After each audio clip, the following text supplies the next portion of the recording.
When people think of the occult, they think of two things. They think of evil, and they think of people dressed in robes doing God knows what, sacrificing babies.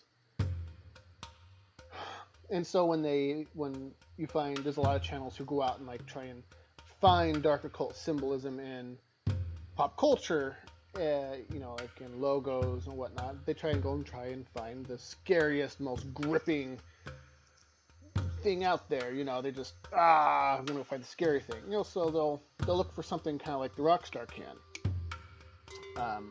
where you have the upside down 5-pointed star, which is called the Baphomet. It's you have 2 horns, you have the ears on here, and unity down at the bottom. The thing about it is, though, this really isn't dark occult. At least not in the way that people tend to think of it. The Baphomet is more of a, what's the word I'm thinking of? More denotes a lifestyle choice. The 2 horns represent dualism. And a dualistic mindset is like carnal pleasure, personal pleasure, earthly wealth, that kind of thing. Is typically more what the Baphomet represents. But the Baphomet is something that people, when they think of dark occult, they think that is what the dark occult is. But the thing about it is, though, true dark occult symbolism is very sneaky, and you probably don't even realize what it is you're looking at when you look at it. And a lot of this has to do with Hollywood. Hollywood has, an idea of this as a dark occult person. Black robes, sacrificing a baby, that sort of thing. But when in reality, true dark occultists look more like this guy. A suit and tie, well dressed, guy you'll probably see at your Starbucks. And so the symbols that they use are going to be a way, way, way, way more subtle. And I want to give you an example of one. I'm going to give you a classic, perfect example of what a dark occult symbol looks like. A true dark occult symbol looks like. None of this lifestyle choice bullshit, but honest to God, real dark occult symbolism. But we have to go through 2 different things first. We have to talk about 2 different symbols in order to get to where we're going. The first one is the letter G. You probably recognize it from the center of the very famous Masonic square and compass symbol. And the letter G stands for the generative principle, sometimes called the principle of care. And what the principle of care, and why that's important, is that care is what is required to create positive change in anything. If someone doesn't care about anything, they're not going to do anything. So, if you're a dark occultist, killing care is a major thing. You want to kill you want to give people apathy, you don't want to give them motivation to change. And the second one we need to talk about, which a whole book could actually be written about this symbol, but I'm going to give you the very quick, down and dirty version of it, and it's the cube. The cube is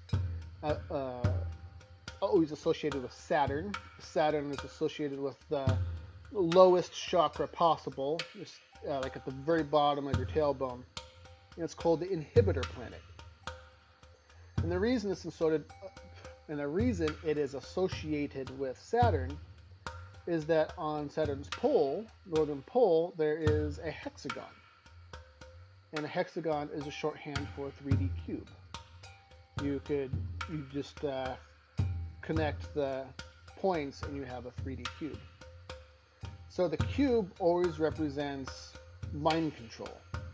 Cube represents your mind is in a box. There's nothing you can do about it. You've probably seen the symbol of Jack in the Box before. Jack in the Box is a good example of how this is used, where Jack is the everyman, is like a term, in the early 20th century term for the everyman, jack of all trades kind of thing. And so a jack in a box is kind of like saying your mind is in a box. Which brings me to this symbol. This is the symbol I wanted to show you. It's a cube with 2 G's in it. What do you suppose that means? It means that they've put the care in a box. They put the principle of care in the box. And there's not just 1 G, there's 2 G's, which symbolizes the as above, so below. There's a couple of different versions of this, but basically what it's saying is, the true definition of as above, so below is basically saying a fractal universe. That the patterns of life at the bottom of reality, like cells and atoms and stuff, the pattern repeats all the way up into galaxies and beyond. So what this is saying is, if you read the symbol, the principle of care is in the box and it is repeated throughout space and time. Meaning, we have you. By engaging in what we're doing, we have you. By playing our game, because this is a game company, it is symbolically mocking you for playing their product. It's a symbolic mockery of you. And this is a perfect example of dark occult symbolism. A perfect example. Because everyone always wants to pick on this. Everyone always wants to say, this is a dark occult symbol. And in a way, it really is. I mean, it definitely can be used as a dark occult symbol. I'm not saying it's not a dark occult symbol, but I am saying this is kind of tame. This is like the Hollywood version of it. This is the dark occult symbol where you want to advertise to everybody. This symbol here, with the cube and the G's in the middle, that's the real deal. That's the real deal. This is saying to everyone, you're screwed. We have you. You're our slave. So, thank you very much. And I'll see you next time. Take it easy.